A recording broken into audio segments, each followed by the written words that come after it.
Salut les alphas, j'espère que vous allez bien. Donc aujourd'hui, on a encore de la belle visite cette semaine. On a mon amie Joanie Pepin. Salut Jo. Salut! Joanie, elle a plusieurs chapeaux en fait. Elle est stratège web, consultante et professeure au Cégep Lionel Groulx en administration.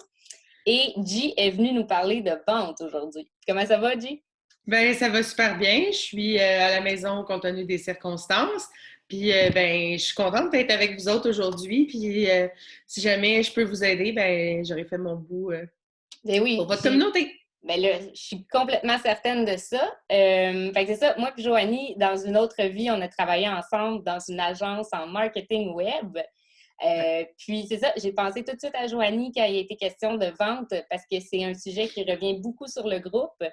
Fait que comme Joanie donne des cours au collégial et aborde beaucoup le sujet de la vente, je me suis dit que ça pouvait être pertinent. Donc, premièrement, est-ce que tu peux nous parler un petit peu de ton background, de ce que tu fais dans la vie, Jo?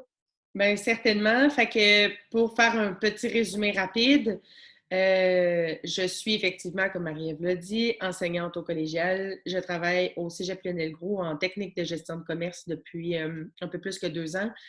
Et j'enseigne à la formation continue aussi en ressources humaines. Fait que je fais un peu de tout. J'ai d'ailleurs eu à donner des cours de vente, là, des 45 heures en nos finissants en vente. Donc, c'est une matière que je connais vraiment bien.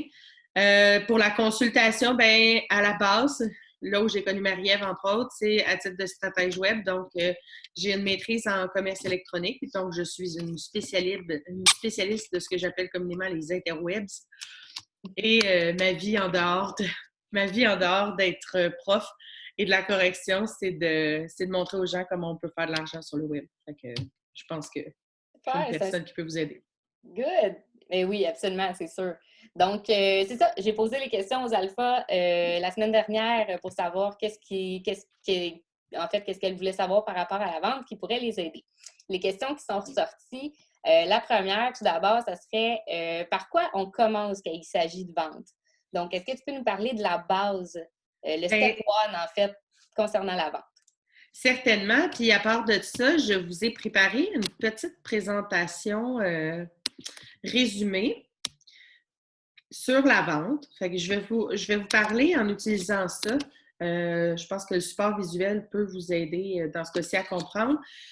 Pour moi, la première étape de la vente, premièrement, je ne sais pas si vous voyez bien, c'est Oui, ce qu'on appelle la reconnaissance du besoin. Donc, le but initial, c'est de bien comprendre qu'est-ce que votre client recherche, pourquoi il vous a contacté. Et là, ici, on utilise la technique qu'on appelle le son case, qui, à la base, sert à déterminer, on dit qu'il y a 7 grandes classes de besoins qu'un client peut avoir. La sécurité, dans votre cas, ça peut servir, entre autres pour genre, je vais avoir un backup de fin de semaine. Ça peut être une sécurité, l'orgueil, dire que, ben moi, j'ai une adjointe virtuelle à moi.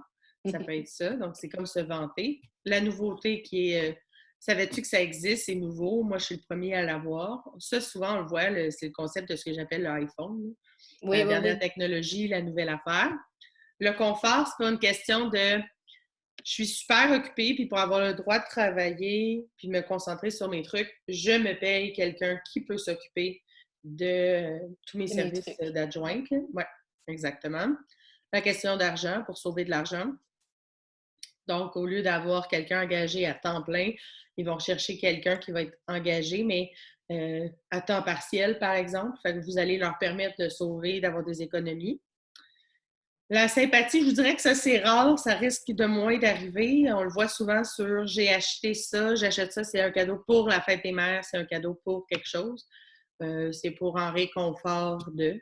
Ça peut être vu de cette façon-là. Et finalement, ben, l'environnement. Vous pourriez le voir, nous, on cherche à avoir des bureaux à distance parce que on veut essayer de limiter notre empreinte écologique, par exemple. Ça OK. pourrait être vu. Fait qu'habituellement, là, vous allez être capable de retrouver au moins un de ces besoins-là à travers ce que votre client va vous discuter. Puis dans le meilleur des mondes, probablement plusieurs. Effectivement, mais il y en a souvent un qui est plus fort que les autres. C'est celui-là qui va vous permettre d'orienter le reste de la discussion et surtout d'orienter vos besoins, vos services par la suite. OK. C'est ce qui fait la différence dans une bonne vente. Fait que la base, on commence par la reconnaissance du besoin. Exactement. Par exemple, je vais donner un exemple de voiture. Une maman qui rentre dans un service, par exemple, elle rentre dans un concessionnaire auto. Elle dit que c'est une maman qui a, par exemple, un enfant, qui vient d'avoir un enfant, puis pour elle, là, elle demande c'est quoi les steps? Ben, ouais, les steps, et surtout, c'est quoi les aspects sécuritaires de cette voiture-là? Ben là, tout de suite, dès que la cliente va vers cette orientation-là, vous savez que son besoin principal, dans ce cas-ci, risque d'être un besoin qu'on appelle de sécurité. Fait que ça, il faut le noter tout de suite. Je vous recommande d'avoir souvent un pad avec une feuille à côté, là, pendant que même que vous êtes au téléphone, ou de vous faire une feuille de notes à l'avance, puis de surligner celui qui vous vient, celui que vous reconnaissez en premier. OK, parfait. C'est un super exemple que tu nous donnes là. Puis, une fois que je connais les besoins de mon client, comment je les présente, mes services, comment je les amène? Bien, si on suit... Ce ne sera pas long, je vais juste changer. Moi, ce que je demande, premièrement, ce que je recommande au départ, c'est premièrement de déterminer dans le processus de vente comment vous allez être capable de bien définir le besoin de votre client en premier. Je vous ai donné quelques exemples. C'est ce que j'appelle la méthode de l'entonnoir, qui est en fait de partir de questions qui sont très larges, genre quel genre de service vous avez besoin, quand est-ce que vous en avez besoin, pour qui. Puis là, tranquillement, vous allez spécifier comme ça, demander à la personne de spécifier.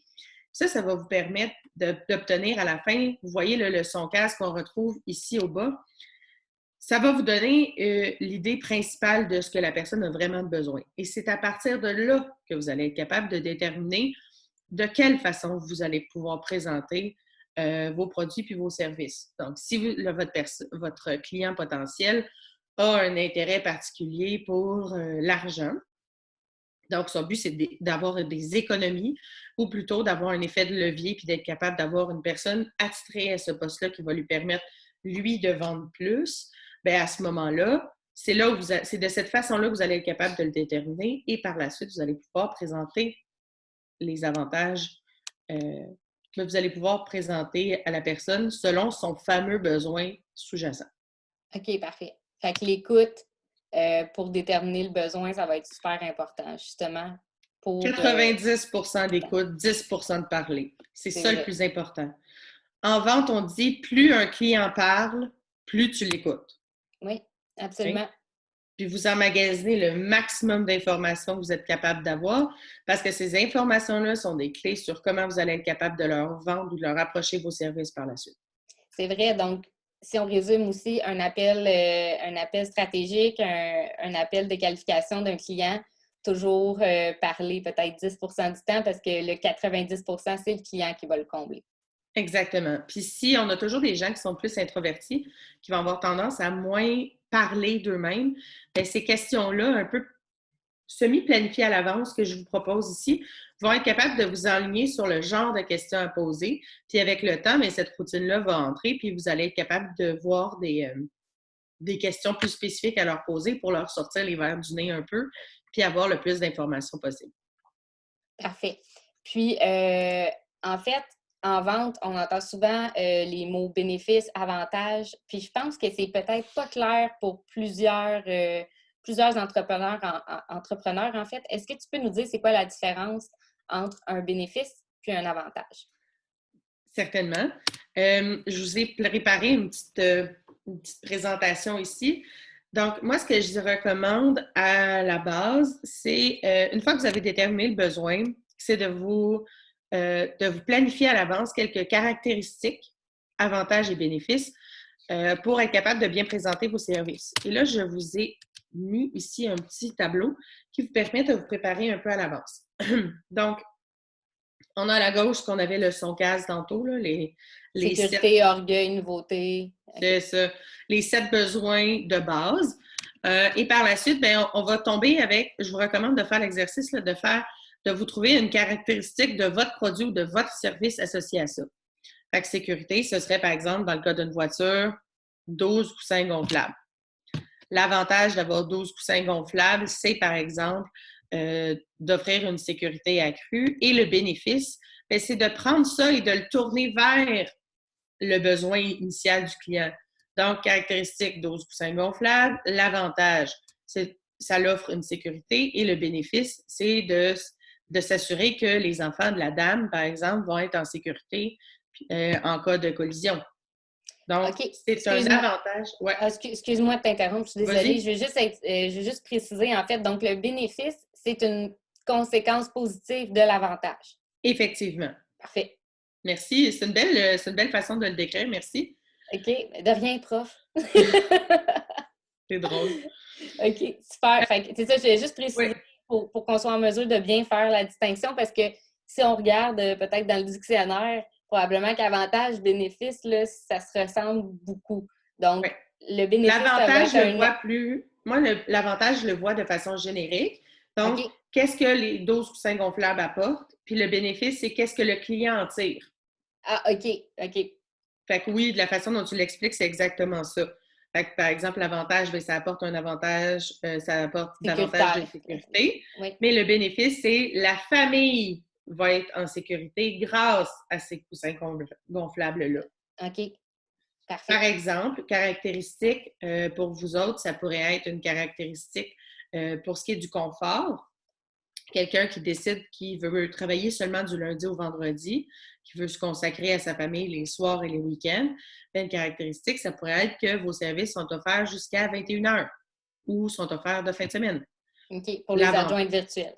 Exactement. Donc, l'avantage à ce moment-là, c'est d'avoir une plus grande couverture de service ou du moins d'avoir un service couvert pendant les heures où cette personne-là ne désire pas travailler.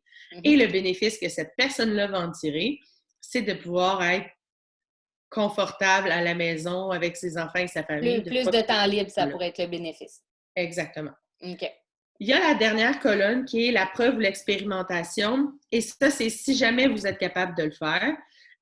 Par exemple, sécurité coussin gonflable, bien, souvent, par exemple, les compagnies, les constructeurs automobiles auront des vidéos qui vont expliquer ça ou des statistiques qui vont venir à l'appui de ça.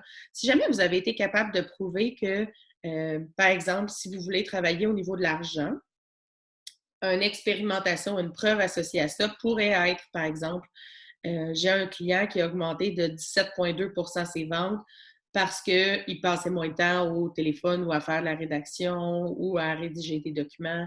Ou c'est moi. Depuis que moi, je fais ces soumissions, on a eu une augmentation de 30 Ça pourrait être un témoignage. Entre autres, effectivement, ça peut être un témoignage. OK. Je vous recommande à l'avance de faire ce tableau-là, de le remplir, de faire l'exercice. Ça va vous prendre peut-être 1 heure, le temps de le faire. Puis, au moins, ça vous donne des pistes. Comme ça, la fois où vous allez être au téléphone avec quelqu'un, vous allez déjà avoir ciblé vos avantages, bien, vos besoins du client. Vous allez déjà avoir une série de caractéristiques, avantages et bénéfices. Puis, le fait d'avoir fait l'exercice va faire en sorte que l'espèce de gymnastique mentale va vous permettre d'avoir le réflexe plus rapidement rendu une fois au téléphone ou pendant vos entrevues je trouve que c'est un super bel outil aussi parce que moi, en coaching, en marketing, je recommande beaucoup, je donne en fait à mes clientes un script. Évidemment, je demande pas qu'on le suive à la lettre, là. On n'est pas des robots, là, mais c'est des pistes justement pour orienter la discussion, vu que c'est ça, le client, comme on disait plus tôt, il faut qu'il parle 90% du temps, mais à un moment donné, on ne veut pas se perdre. Fait que moi, je recommande le script. Je trouve que c'est un super bel outil. Mais toi, ce que tu apportes, je trouve que ça se marie bien. Je trouve que ça se complète, en fait, parce que justement, ça vient amener l'aspect peut-être personnalisé à chacun de tes clients. Donc, quand tu as une offre de service, de le personnaliser en fonction du client, je trouve ça vraiment intéressant. Effectivement. Puis, il n'y a rien qui vous empêche d'avoir, quand vous faites vos appels, j'imagine que tu travailles avec le script. Oui, absolument. Habituellement. Donc, il n'y a rien qui vous empêche d'avoir... je parle pour mes clientes en coaching. Oui, c'est sûr, les autres, j'ai pas toutes les alphas comme clientes, mais... Non, mais quand même. Oui. C'est un bel Pour outil. les autres, d'avoir cette fameuse... Il n'y a rien qui empêche qu'ils se fassent un script eux-mêmes, ou du moins s'enligner. Absolument. Les grandes lignes. Puis, vous pouvez avoir cet outil-là que vous avez travaillé, cette fameuse exercice-là. Puis, ben, si vous savez que, par exemple, vous avez souligné là, que ça, c'est un besoin de confort, c'est un besoin de nouveauté que la personne cherche. Mais là, au moins, vous avez une piste sur laquelle vous enlignez, puis des caractéristiques, des avantages. Puis, après ça, ben, vous serez capable de le virer en bénéfice par vous-même avec l'habitude et l'expérience. Non, c'est vraiment cool parce que c'est ça, là, je vois toutes mes clientes, moi, photographes, graphistes, gestionnaires de réseaux sociaux, puis je vois les caractéristiques. Fait que je suis certaine que ça va parler à plusieurs d'entre elles. Entre autres. Oui, vas-y. Oui, non, toi, vas-y. Bien, je pense entre autres aux gestionnaires de réseaux sociaux. J'ai travaillé, j'ai de l'expérience là-dedans, j'en connais plusieurs. Puis je sais que souvent, c'est difficile de justifier votre apport parce que c'est ce que j'appelle communément un domaine de beau-frère. L'avais-tu déjà entendu? Oui. Ouais. Pour les sites web, là? Oui, comme pour les sites web. C'est un truc sur vous vous spécialisez là-dedans, vous prenez votre temps, vous vous informez, vous travaillez, vous faites partie des communautés comme les alphas pour vous perfectionner. Puis il y a des gens qui disent ben moi aussi, je suis capable de le faire, là, les réseaux sociaux, Facebook, Instagram, etc. C'est facile. Bien, c'est à travers ce genre de grille-là puis de préparation à l'avance que vous allez être capable de prévoir puis de connaître c'est quoi les intérêts de vos clients puis c'est quoi les avantages de faire affaire avec vous plutôt que de faire affaire avec, je sais pas, la secrétaire réceptionniste habituelle, effectivement. Ou le beau-frère. Ou le fameux beau-frère qui fait ça de soir et de fin de semaine. C'est ça. Hey, c'est cool parce que tu m'ouvres la porte justement pour une question qui revient vraiment souvent sur le groupe. Okay. Comment contrer les objections en vente? Les fameuses objections. Ouais. Les dangereuses objections. Ouais. Ben, c'est positif. Contrairement à ce que vous pouvez penser, ou du moins l'impression que vous en avez, c'est ce n'est une objection, ce n'est que du positif. Tantôt, on parlait de la loi du 10-90 sur le blabla. Ouais. Ben, dites-vous que le moment où un client vous dit qu'il y a une objection, ouais, mais c'est trop cher, c'est l'opportunité que le client vous donne de vous justifier. Le client, ce qu'il vous dit, c'est ce qu'il faut comprendre en arrière de ça, c'est le client, ce qu'il dit, c'est tout fait mon bonheur, sauf que j'arrive pas à me justifier que ce soit trop cher. OK? Fait que ce que je veux que vous compreniez, c'est si vous avez bien compris les besoins du client, vous allez être capable de les contrer facilement. Et ce qui est le fun, c'est que le client vous donne l'opportunité de vous acheter. Il est quasiment rendu, il fait juste vous dire qu'il y a cet élément-là qui ne fonctionne pas. Je vous ai préparé un petit truc là-dessus. Moi, je les classe en 5 grandes catégories d'objections. Et ça va vous donner une idée, une piste sur qu'est-ce qu'ils pourraient faire en sorte ou quels sont les avantages ou les bénéfices que vous pourriez leur expliquer pour cet aspect-là. Ouais. C'est ça. Bien, premièrement, le client peut manquer d'informations. On est arrivé à une conclusion trop rapide. Il y a un aspect qu'on n'avait pas vu avec lui, puis qu'on pensait qu'il était acquis, puis qu'il ne l'est pas. Bien, c'est simplement d'aller combler ça. Simplement de lui expliquer comment ça fonctionne, par exemple, sur OK, mais comment ça fonctionne pour la publicité? C'est sur ta carte ou c'est sur ma carte? Ah, bien, en passant, pour les publicités, on peut le faire des deux façons. Puis là, vous pouvez expliquer. Il y a la confusion. Puis à ce moment-là, bien, c'est seulement de clarifier les choses. Vous pouvez expliquer, par exemple, comme Marie-Ève a fait tantôt. Elle a précisé une information que je vous avais donnée. C'est simplement de leur demander puis de clarifier l'information. Le scepticisme, c'est le fait d'avoir un doute. J'ai un doute sur ton information. Je doute que tu es plus efficace que moi. J'ai un doute sur le fait que tu vas m'amener des résultats. Exactement. Et là, à ce moment-là, c'est avec des preuves. Quand on revient, je vais juste revenir un instant, à notre fameuse preuve expérimentation, c'est la meilleure façon de s'en sortir avec ce genre d'objection-là. Okay? Le doute, je doute que j'ai ce besoin-là, je doute du produit, je doute du service. Et là, à ce moment-là, c'est de voir le doute provient de où? C'est-tu parce qu'il n'est pas sûr qu'il y en a besoin ou c'est parce que c'est ça, ça nous ramène aux autres aussi? Ça peut être un Effectivement. mélange. OK. Puis là, il faut leur demander qu'est-ce qui les fait exister. Et finalement, la faiblesse. Donc, ça se peut, c'est fort probable que vous ayez une faiblesse. Et ça, je vous recommande fortement de les nommer à l'avance, les mettre à l'écrit à l'avance et de voir de quelle façon j'ai cette faiblesse-là. Par contre, j'ai cet avantage-là qui permet de le contrer. Okay? Fait que faites l'exercice à l'avance de vous poser Est-ce la que tu peux question. me donner un exemple? C'est pas tout à fait clair pour moi, en fait. Parfait. C'est sûrement parce que j'ai pas de faiblesse. Non, Ça doit être ça. fallait que j'en plug une. Oui, non, mais sérieusement, Ben oui, ça serait quoi un certainement. exemple de faiblesse? Par exemple, la faiblesse serait pour la voiture. On va continuer sur l'exemple initial. La faiblesse serait votre voiture est plus chère. Effectivement. Puis ça, c'est de l'admettre, cette faiblesse-là, c'est correct. Okay? Effectivement, mon prix est plus cher. Cependant, on a des preuves qui démontrent que, par exemple, les voitures Toyota roulent en moyenne 18 ou 22 plus longtemps qu'une voiture ou qui gardent leur valeur de revente. de revente de 17 de plus que les marques de nos compétiteurs. Fait que c'est une faiblesse que j'ai, mais j'arrive à le justifier autrement. Parce que pour chacune des raisons, on a toujours une explication avec ça. Parce que c'est sûr que ce qui revient beaucoup chez les entrepreneurs, entre autres, je parle pour les alphas, entre autres, ce que j'entends énormément en consultation, c'est quand j'arrive au prix, ça bloque, ça bloque. Le client n'est pas sûr, puis moi, j'ai de la misère à me vendre. Fait que ça serait de l'admettre, mettons que oui, je suis plus cher que les autres, mais. Par contre, tu sais, c'est comme par exemple, si on prend l'exemple des réseaux sociaux. Eh mon Dieu, c'est cher, tu sais, pour quelque chose que je suis capable de faire moi-même. Mm-hmm. Effectivement, je comprends que le prix pour vous soit une question. Par contre, le temps que vous passez à gérer vos médias sociaux, c'est du temps que vous ne passez pas à faire de la vente ou à coacher votre équipe de vente qui, elle, va vous rapporter plus. Puis moi, je suis spécialisée là-dedans. Exactement. Moi, je suis spécialisée là-dedans. Je vais y passer mes journées. Oh, ouais. Je vais y passer du temps, puis mon temps est basé sur une expérience. Sur une expertise aussi. D'une expertise que je développe aussi. OK.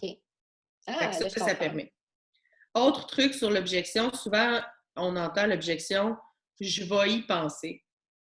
Oui, j'avais eu une question là-dessus, justement, comment on fait pour relancer. La meilleure façon de répondre à « je vais y penser », c'est de dire « qu'est-ce qui vous fait hésiter ».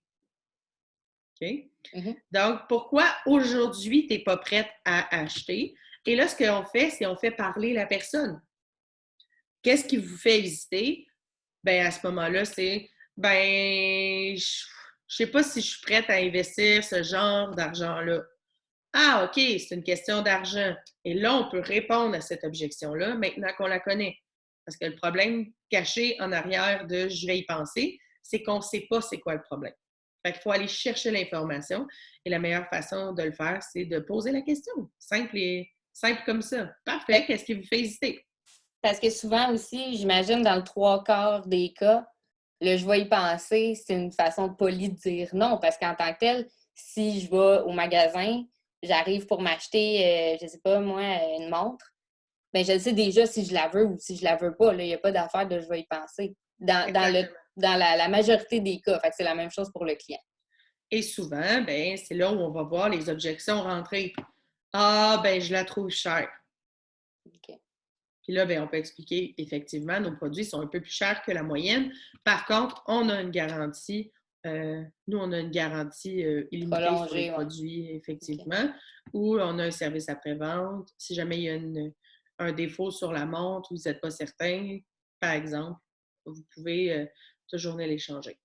C'est ça. Puis je pense aux filles, justement, travailleurs autonomes, les adjointes, les photographes, etc.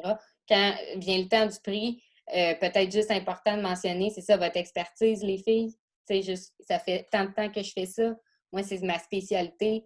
Parce que justement, j'en parle énormément en coaching du prix, parce que les filles sont souvent gênées quand vient le temps d'arriver au prix, mais tu ne veux pas être la moins chère, là. Tu ne veux pas être reconnue pour être la moins chère.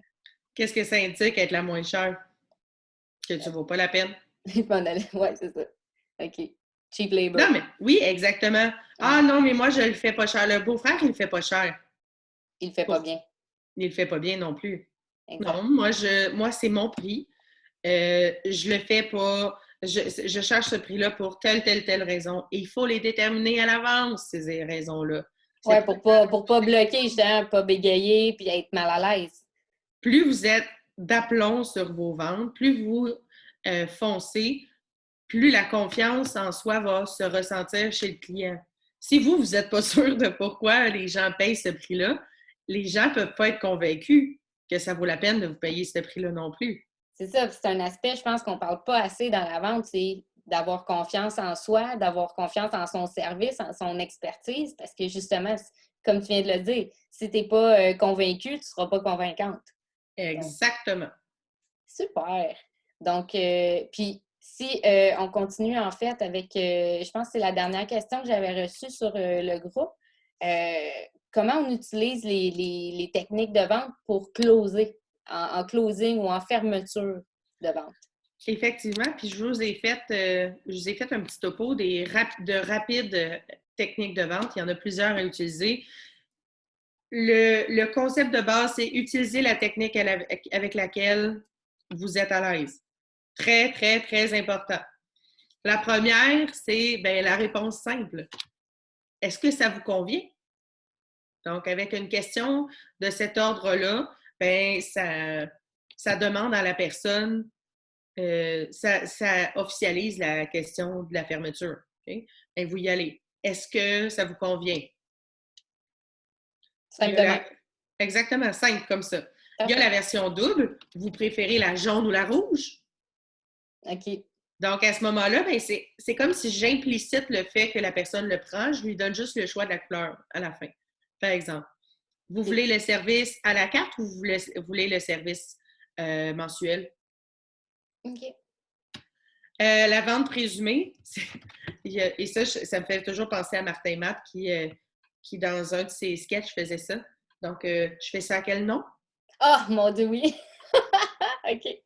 Ça prend vraiment beaucoup en bon québécois, guts, pour faire ça. Ouais. Ça peut être efficace, comme ça peut ne pas l'être. L'important, c'est que si vous décidez d'aller avec ce genre de fermeture-là, vous ayez confiance en vous. Parce que là, ça peut mal virer. Mais Oui, ça peut super bien fonctionner quand même. puis de toute façon, on nomme les techniques, mais on ne recommande pas forcément une en particulier. C'est vraiment aux Non, filles de voir qu'est-ce qui leur convient, autrement dit. très important. Puis qu'est-ce qui convient à leur clientèle aussi, là. Oui, Il y a ça absolument, c'est aussi. ça. OK, Il y parfait. a le résumé des arguments. Donc, par exemple, j'offre 3 posts par semaine, dont 2 qui vont être avec du budget publicitaire, une vidéo récapitulative, un qui suit par semaine, et le tout pour 500 $ par mois. Là, OK. on résume qu'est-ce qu'on fait. Chacun des éléments avec lesquels on a vécu, avec lesquels on a travaillé plus tôt dans notre discussion. OK, on fait un recap. Exactement, un recap, on pourrait l'appeler comme ça. La question des petits oui. Donc, vous vouliez 3 posts par semaine? La personne nous répond, oui. Vous vouliez un qui suis-je par semaine? Oui. Vous vouliez que quelqu'un réponde à vos commentaires? Oui. Vous vouliez que quelqu'un réponde à vos messages privés? Oui. Donc là, ce qu'on fait, c'est exactement, on amène la personne à dire, à cette heure que j'ai dit oui à tout, ça veut dire qu'il n'y a rien qui ne fait pas mon bonheur. OK. La méthode stop, c'est quand le client vous montre qu'il y a un intérêt et qu'il est prêt à y aller. Vous arrêtez toute forme de discussion argumentaire et autres. Et ça, c'est valide, cette technique-là est valide pour tout le reste, là. Mm-hmm. Quand le client l'amène à la caisse, quand le client le met dans son panier, quand le client vous dit OK, vous arrêtez toute forme de discussion et vous allez à la conclusion directe. OK. Pourquoi? Parce que là, après ça, vous pourriez dire quelque chose qui va faire en sorte qu'il va avoir un doute, puis là, vous allez perdre votre vente. C'est ça, en essayant de le convaincre davantage, là, on va peut-être échapper la vente. Effectivement. OK, parfait. Quand on a un go, on arrête tout. On va au but. effectivement, il y a la recommandation, genre, personnellement, si, comme par exemple, dans ton cas, Marie-Ève, euh, si par exemple, tu avais eu un client au téléphone, et de dire, tu aurais pu dire, bien, personnellement, moi, j'ai déjà utilisé ce service-là et ça m'a sauvé 17,5 de OK. mon temps. OK. Euh, personnellement, ou si j'étais vous, dans la situation dont vous m'avez expliqué, j'opterais pour gauche ou droite. OK. J'opterais pour le montant mensuel plutôt. Ou j'opterais pour la banque de temps, compte OK. tenu de vos circonstances, par exemple. OK. Et finalement, il y a ce que j'appelle le dernier recours. Le dernier recours, c'est malgré toutes vos tentatives, ça n'arrive pas, vous n'êtes pas capable de closer. C'est là où, et seulement à partir de ce moment où vous pouvez commencer à parler de rabais, à parler de OK, bien, si tu me prends ça, je suis prête à te faire un rabais sur l'autre service. C'est le moment aussi où vous pouvez, puis vous n'êtes pas obligé d'embarquer. Si la personne ne cherche pas un prix, donnez-y pas des rabais. C'est pas ça qu'elle cherche. Okay? Si la personne elle cherche du confort et qu'en aucun cas elle vous a parlé d'argent, rentrez pas avec, essayez pas de vous en sortir avec l'argent, c'est pas ça qu'ils veulent.